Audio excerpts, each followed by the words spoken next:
Vamos começar mais um episódio da nossa série Evolução Financeira, em comemoração ao lançamento do nosso livro Evolução Financeira, aqui pela editora Chave Mestra.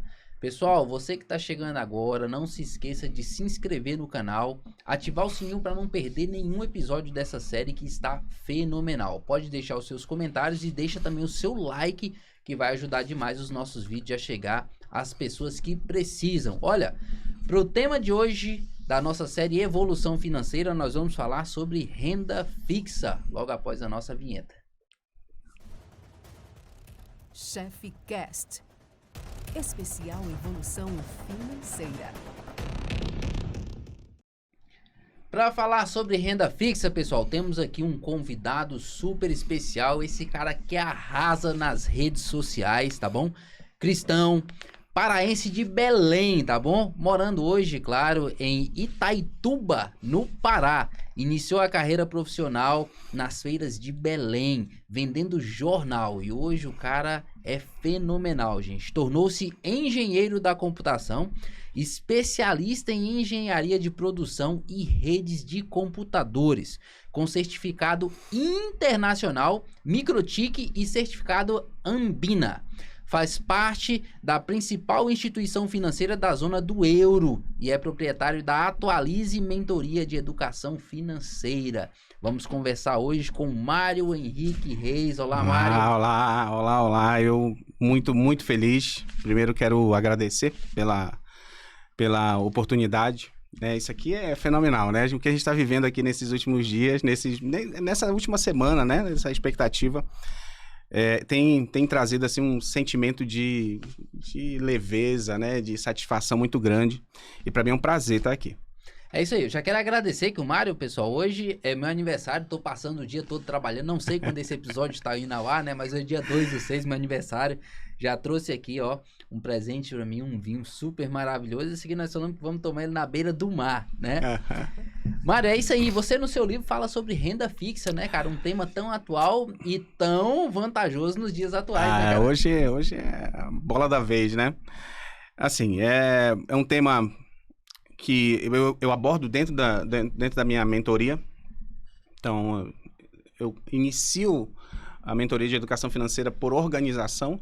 Então, a gente começa lá de baixo, né, de como pagar dívidas, de como organizar, de planejamento financeiro, até chegar nos primeiros investimentos. E aí a gente entra com força dentro de renda fixa, né? Então, é um tema assim que eu domino no dia a dia, porque é a minha atividade, né, durante todos os dias, e para mim trazer um tema desse aqui é uma satisfação imensa. É muito bacana porque ali a gente já tá num tema bem avançado das suas mentorias que você faz ali, você tem muitos mentorados, né?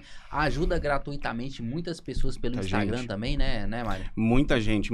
O objetivo da rede social, e eu só tenho uma plataforma, né, digital, que é o Instagram, é justamente trazer, eu falei isso ontem aqui no lançamento, é justamente desburocratizar o conhecimento financeiro.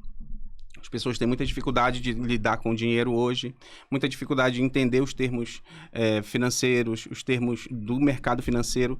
E a ideia do Instagram e da própria Atualize é justamente isso, né? Tornar fácil, colocar uma linguagem acessível para que as pessoas possam quebrar, né, essa barreira que tem com a área de finanças, né? Com o seu próprio dinheiro. Porque a necessidade de abrir, por exemplo, a mentoria foi justamente essa. Os meus clientes do banco, né, sentavam lá e contavam suas vidas. Eu disse, meu Deus, esse rapaz ele tá desorganizado, não porque ele quer, mas porque ele não sabe.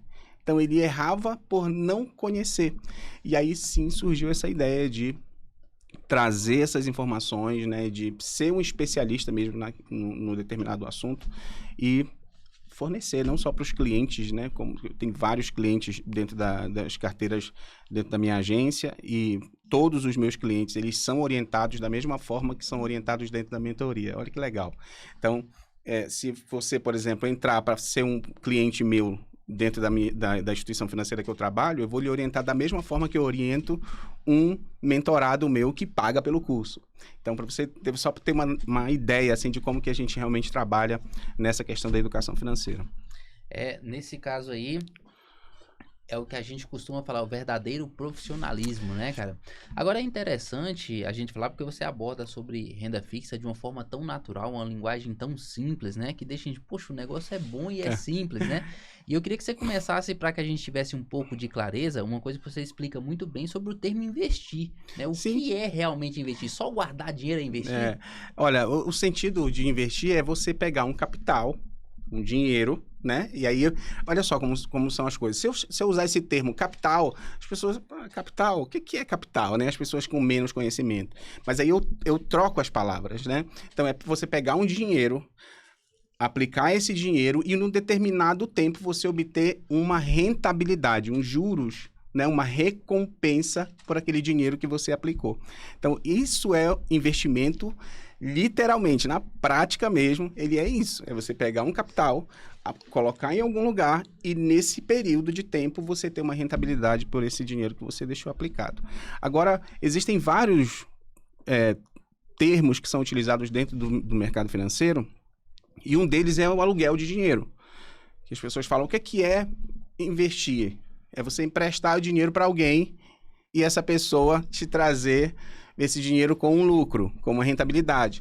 E eu uso um termo diferente, eu uso o termo alugar, porque nem sempre emprestar te traz um retorno. Você concorda comigo? Quando você empresta, se eu pegar essa caneca aqui e emprestar para o Breno ali, por exemplo, quando ele me devolver, não necessariamente ele vai me devolver 2 canecas, ele vai me devolver a caneca que eu emprestei. Então, eu costumo dizer que é alugar um recurso para alguém e todo aluguel ele tem uma recompensa, não é isso? Então, a gente aluga esse dinheiro e aí a gente traz essa recompensa que é a rentabilidade. Quem sabe fazer muito isso aí é quem tem esposas e pega um dinheiro com a esposa, sabe como é que ela aluga bem o dinheiro dela pra gente, né?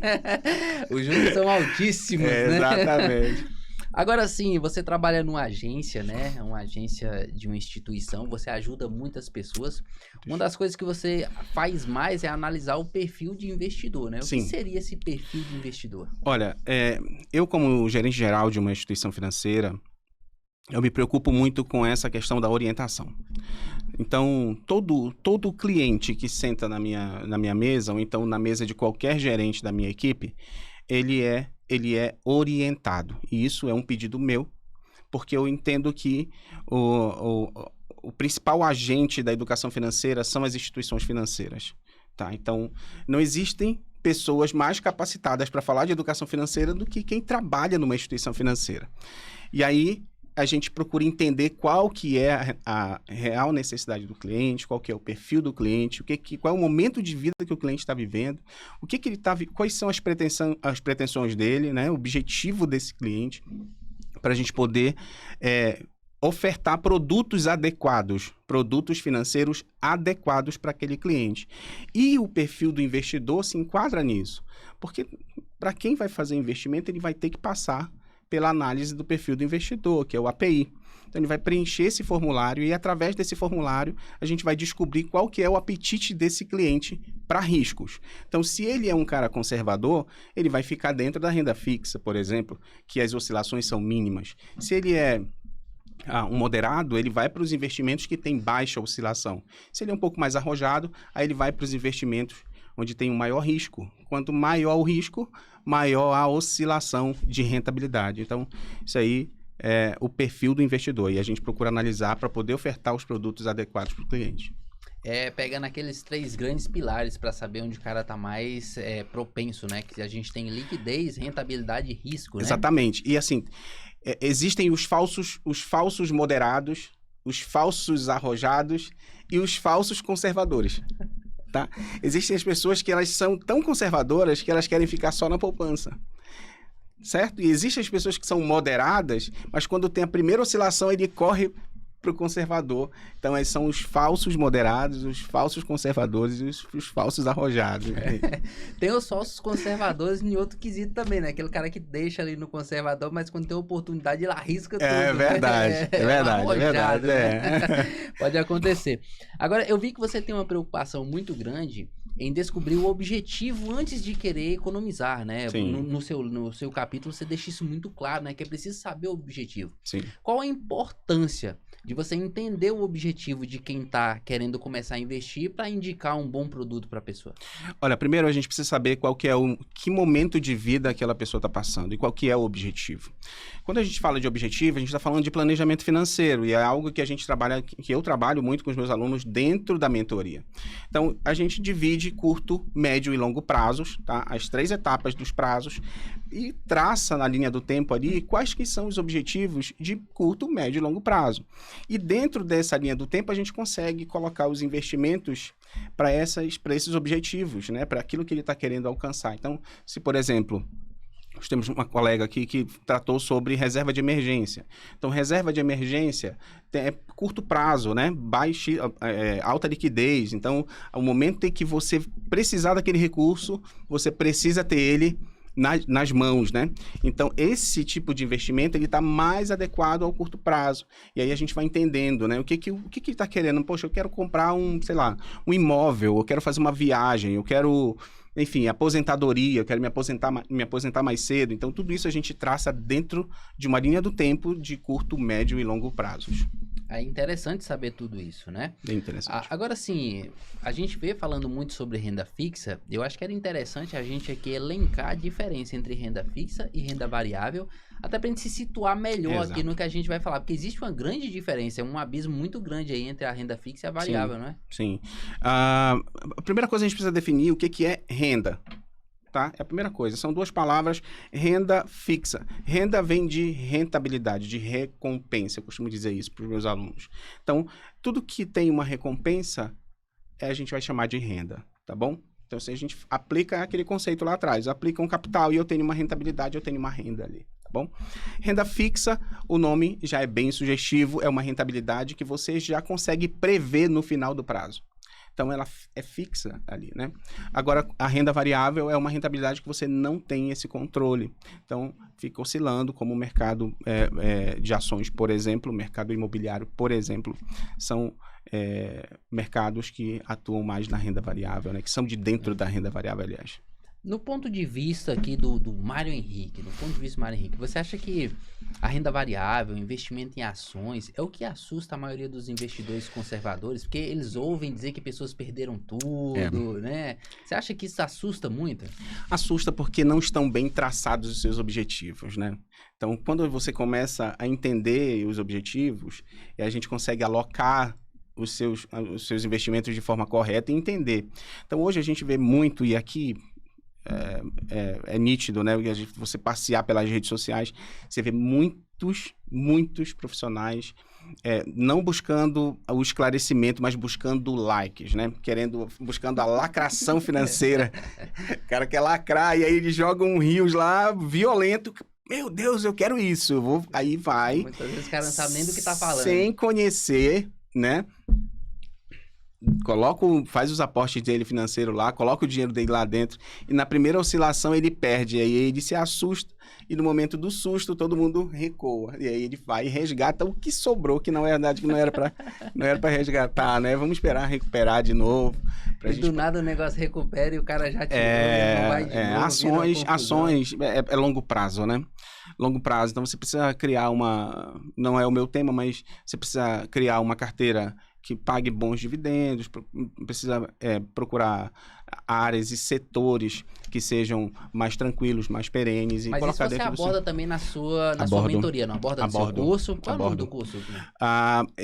Eu costumo chamar de Cuidando da Grana. Eu vou mudar agora porque eu implantei um método, né? Eu implantei um método 6C dentro da mentoria agora. Eu estou gravando esse método.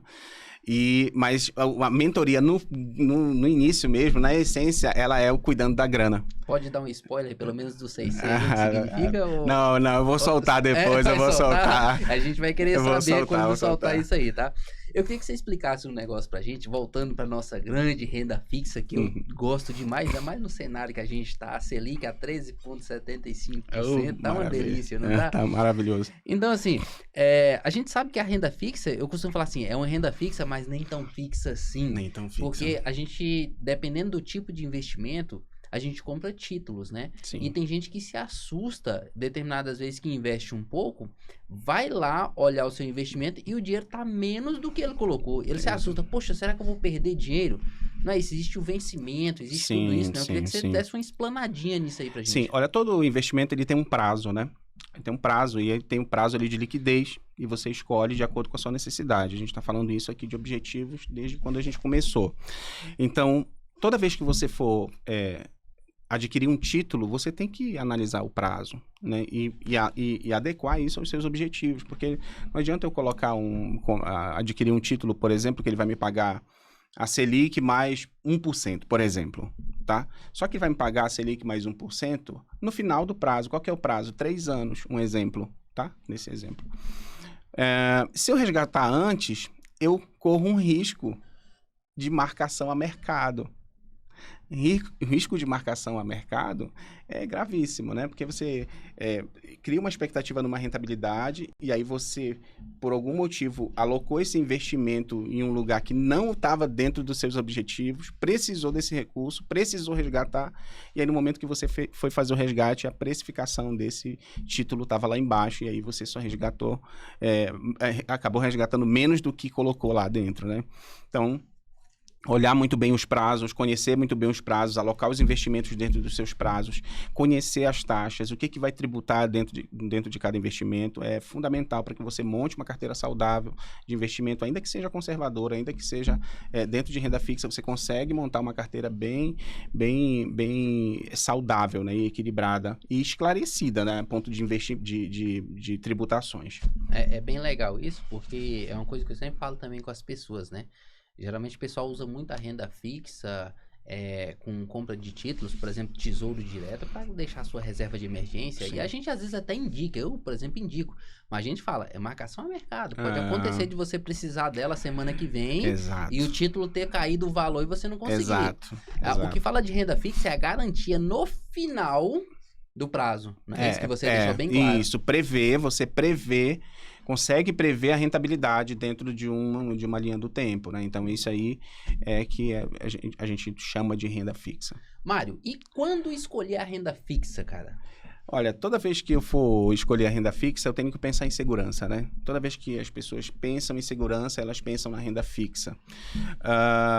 Dentro de uma carteira de investimento que você vai montar, a gente monta uma carteira de investimento com vários tipos de ativos lá dentro e esses ativos têm as suas características. E uma das partes ali desses ativos é a renda fixa, que é onde vai te dar a segurança, vai te dar a liquidez, né? E vai te dar a rentabilidade dependendo do mercado dependendo do período de mercado que você esteja vivendo. No caso, você usou aqui hoje. Hoje, quem que vai querer correr risco dentro de uma renda variável, por exemplo, com essas altas oscilações, se a própria renda fixa que me dá uma tranquilidade está me pagando próximo ali do que pode pagar uma renda variável, né? Correndo um risco maior. Então, as pessoas migram, elas saem do risco e vão para a segurança, que é a segurança da renda fixa, né? Que você sabe que ela vai me pagar aquilo lá. E aí você pode montar uma carteira dentro do pós-fixado, pré-fixado. O que é um pós-fixado e um pré-fixado, Mário? Pré-fixado eu acerto aqui na entrada. Então, ó, se eu sei que o momento de mercado é um momento de baixa de taxa de juros, eu deixo o meu título aqui pré-fixado, porque se baixar, eu vou ter essa rentabilidade aqui no final do prazo. No pós-fixado, a gente entende que se o mercado está crescendo, eu coloco para o pós, porque lá no final a rentabilidade vai estar mais alta. Então, eu faço esse equilíbrio dentro da minha carteira. E a longo prazo também acho que é indicado o pós, né, cara? Porque como o cenário está muito distante, difícil de prever, né? Exatamente. A maioria escolhe o pós para longo prazo, né? E tem investimentos também dentro da renda fixa que você atrela aí a inflação, por exemplo, para que você não sofra tanto, né, com o valor do dinheiro, não perca poder de compras, e aí você atrela o seu dinheiro a índices da inflação. O IPCA, por exemplo, isso, né? Isso. Foi até bom você ter falado sobre atrelar o índice aí à inflação. Por exemplo, os tesouro direto IPCA, né? Tem IPCA mais 35 e por aí vai. Sim. Existe aí, às vezes, um mito na cabeça de quem está começando a investir agora que renda fixa é só tesouro direto, né? Você vê muita pessoa falando, investe em renda fixa, então é no tesouro. também, né? Também. Mas existem muitos outros tipos de renda fixa, né? Sim, existem vários. Eu acho que um dos mais populares é o CDB, né, que todo mundo fala. O que é um CDB? É um certificado de depósito bancário, né? São títulos emitidos por instituições financeiras, títulos de dívidas emitidos por bancos, tá?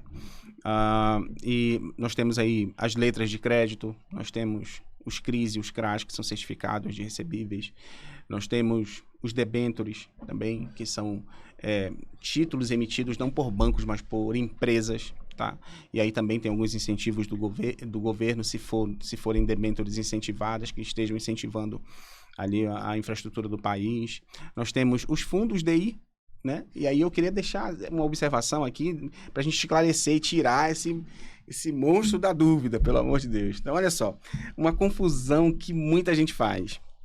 CDB e CDI. Gente, pelo amor de Deus, vamos tirar isso aqui de uma vez por todas, né? Então, olha só. CDB, Certificado de Depósito Bancário. CDI, Certificado de Depósito Interbancário. Então, olha só, o que é interbancário? Entre bancos. Então, CDB é um título emitido para os bancos, para pessoas físicas, tá? E jurídicas também. CDI são títulos emitidos de banco para banco. Simples assim. Mário, mas e a taxa CDI? Não é a taxa CDI, a taxa é DI. O nome da taxa é DI. CDI é a negociação entre os bancos que eles fazem diariamente, mas o DI sim é a taxa. Então, o CDB, DI. CDB está pagando 100% do DI, que esse sim é o indexador, né? É o índice. Então, para tirar logo essa dúvida de uma vez por todas. Isso é uma sopa de letrinha que sopa vai fazendo de letrinha. Na cabeça de quem está começando a investir, né? Um dia a pessoa me perguntou assim, Everton, como assim CDI, banco para banco? Eu falei, eu vou te explicar de uma forma rasgada. No final do dia sobra dinheiro para um banco, ele pega e empresta para outro, um juros baixo entre eles. Então banco empresta para banco, é simples assim, simples acabou, assim. Né? Banco empresta dinheiro para banco? Empresta. Todo dia eles fazem isso, né? E engraçado que é no final do dia, né, cara? Sobrou dinheiro, um banco pega dinheiro de outro banco. Faltou dinheiro principalmente, né? E o pau quebra, né? Só que aí é como você diz, né? É uma taxa menor. Sim. Não é uma taxa, é uma taxa de banco para banco. É como se fosse assim, cara, você é meu camarada aí, vamos fazendo esse negócio aqui interno. Foi muito legal essa sua colocação, porque é uma dúvida mesmo que faz constante, tá? Essa sopa de letrinha aí Inclusive tem gente que fala, até usa o termo CDI, né? 100% do CDI, 200% do CDI e tal. Mas a gente sabe que o índice mesmo é DI, né? O índice é esse aí. E se você achar uma coisa, até pra gente esclarecer pro pessoal, quando fala assim, vamos falar em CDI, que é a palavra que eles usam, né? Que é mais comum, difundida, né? É comum. A partir de quantos % do CDI compensa eu arrumar um CDB? Olha a sopa de letrinha que nós estamos fazendo. Um CDB que paga cento e quantos % do CDI que compensa? Olha, eu falo para os meus alunos assim, gente, não aceitem CDB menos que 100% do CDI. Não aceitem. Ou então tem que estar muito próximo ali, tá? Quando eu falo muito próximo é 99%, tá? 100%. Agora tem que tomar muito cuidado, porque algumas instituições, elas emitem esses títulos, né? Esses certificados, CDBs, com baixa liquidez. Ou seja, eu vou te pagar uma rentabilidade boa, vou te pagar 150% do CDI. No entanto, esse dinheiro fica travado aqui, você só vai poder resgatar ele daqui a um ano, por exemplo. Então, na hora de escolher um CDB que tenha uma rentabilidade atrativa, a gente precisa analisar quem está emitindo, primeiramente, né? Quem é que está emitindo esse CDB? Segundo, eu tenho que analisar a liquidez, porque CDB faz parte de uma carteira de um produto de investimento dentro da minha carteira de reserva de emergência, então tem que ter muita liquidez. E eu preciso saber também das rentabilidades e dos impostos que vão incidir ali dentro de acordo com o prazo. Então, pronto. É isso. É receita de bolo, tá? Quem está emitindo? Qual que é a instituição que está emitindo esse CDB? certo? Qual que é o prazo? Eu posso resgatar a qualquer momento? A liquidez é de quanto tempo? É D1, é D0, dia mais um, né? O D0 no próprio dia. Enfim, basicamente é isso. E tem que ter cuidado também que existe muita fisguinha de bancos aí para atrair novos clientes, né? Eu não vou citar o nome do banco, mas teve um banco aí, por exemplo, que lançou agora recentemente, acho que até tá voltando esse agora, 200% do CDI. Aí você vai lá e vai tentar fazer um aporte, só aceita até R$1.000 de aporte. Isso é uma isca só para trazer as pessoas para abrir uma conta ali. Exato. É muito bom você falar isso, porque as pessoas, o investidor, a maioria do investidor, e até mesmo aqueles que são simpatizantes, eles vão e erram dentro do sistema financeiro, dentro do mercado financeiro, por olho grande, olho gordo. E o cara fala, rapaz, 200% do CDI, eu vou colocar meu dinheiro lá. Puf, aí vai para lá. Ações tal, tá pagando tanto, eu vou para lá. E aí ele vai, a gente chama isso de heurística, né? Então, você vai pro onde a manada tá indo, onde tá sendo indicado, onde tem alguém que tá ali recomendando. E aí a gente precisa tomar muito cuidado com isso, porque as pessoas, as instituições emitem esse certificado, né? Esse CDB, e aí eles te limitam o aporte. Então, se tá me pagando 150% do CDI, tá perfeito, legal. Então, eu vou colocar 50 mil lá. Não, 50 mil eu não posso, eu não recebo. Só 2 mil. Porque ele vai ter que me pagar uma rentabilidade maior, né? Nos 50 mil. Eu só deixo aí até 5 mil, eu te pago 150% do CDI. Mais que isso, aí eu já vou te pagar 98. Aí, enfim... É uma isca terrível, né? É só para captar mesmo. Eu acho que, não passando na sua frente, mas é até bom falar pro pessoal sobre de que surge esses CDBs, né? O pessoal pensa, como assim CDB? O banco tá precisando de um dinheiro lá, o banco vai lá, registra, tem a instituição certa para registrar, é título de dívida. Ele vai lá e vende a dívida. Vou criar uma dívida aqui e quero saber quem quer comprar essa dívida. Quem tá comigo, né? Pronto, quem tá comigo nessa, né? É como se a gente, pessoa física, fala, gente, vou emitir um monte de nota promissória aqui, quem quer comprar? Né? Exatamente. Basicamente é isso, é legal. Cara, muito bom ter você com a gente aqui. Eu fico muito feliz mesmo de poder contribuir, de poder compartilhar o conhecimento. Esse é o objetivo. As minhas redes sociais estão aí para isso, para comprovar isso. Sou uma pessoa super acessível, eu respondo todos ali no direct, me mandam mensagem, caixinha de pergunta, eu respondo. Dentro da mentoria existe algo que é fundamental, que mesmo os meus alunos finalizando o processo de mentoria, eu ainda continuo acompanhando eles. Então, vira e mexe, eu vou lá no primeiro aluno, mando uma mensagem, tudo bem, como é que tá? E aí, como é que estão as coisas? Vamos marcar aqui uma vídeo pra gente entender como é que tá a sua vida, como é que você tá caminhando? Vamos, me dá 20 minutos, aí a gente entra via Zoom.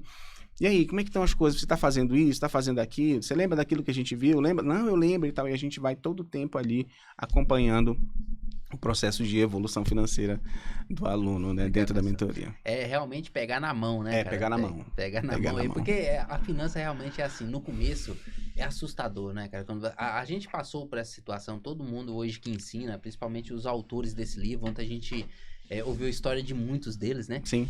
Muitos saíram ali da quebradeira, das dívidas, e através ali dessas dores, né, dos espinhos, a gente conseguiu aí evoluir financeiramente e também alcançar isso. E hoje a gente distribui esse conhecimento, né? Você distribui muito isso de forma gratuita lá no seu Instagram. Está de parabéns. Até falei para você em off aqui, que acompanha algumas lives suas, alguns exemplos muito bacana. Pessoal, sigam ele nas redes sociais. A gente já colocou aí as redes sociais dele para vocês no vídeo. Sigam ele, tá? Se possível, quiser avançar um pouco mais, degusta lá o gratuito. Mas se quiser avançar um pouco mais, pode entrar no grupo de mentoria dele também. Pode ficar à vontade. Que vocês têm muito a ganhar, tá bom? Agradecendo você. Sim, pode dar suas considerações. Queria só deixar aqui uma frase que eu sempre utilizo com os meus alunos para demonstrar a importância da educação financeira. Eu digo para eles assim: olha só, gente, entenda uma coisa. Todas as áreas da nossa vida, elas são importantes. Todas são importantes. E a financeira, ela não fica atrás. Não fica atrás. Então, a gente gasta muita energia, por exemplo, e tá certo também gastar essa energia com vida fitness. Tá certo você gastar energia com outras áreas, área familiar, área de relacionamentos, enfim, familiar. profissional, mas você precisa também dedicar tempo para suas finanças. Porque a área financeira e a educação financeira, ela é tão importante quanto você tomar água. E uma das características... Eu tenho uma irmã médica, tá? Um dos sinais de desidratação de uma pessoa, o que que é? É a sede. Quando uma pessoa sente sede, é porque ela está se sentindo desidratada. Dentro da educação financeira, é quando o dinheiro começa a acabar antes do final do mês. Deu dia 20, já não tem mais dinheiro, Breno, meu amigo. Tem muito mês dentro do meu salário, né? Tem muito mês dentro do meu salário. E aí você já começa a ficar desidratado financeiramente. Então, é tão importante quanto tomar água. É isso aí, gente. Vamos trabalhar para ter muito dinheiro dentro do nosso mês e não muito mês dentro do nosso verdade. dinheiro, tá bom? Ó, agradecer a você, muito obrigado. Agradecer a você também que curtiu mais esse capítulo aqui, desse episódio, dessa série Evolução Financeira, que está incrível. Se ficou até aqui e não está inscrito no canal ainda, se inscreva no canal e ative o sininho para não perder nenhum episódio da série, tá? Pode deixar os seus comentários e também deixe o seu like, que vai ajudar muita gente. Mário, eu quero terminar esse episódio aqui sequestrando a sua frase que você colocou no livro. Olha só, investir é muito mais que guardar dinheiro, é ter disciplina na construção do futuro. Um abraço, até a próxima. Obrigado, gente. Chef Cast, especial Evolução Financeira.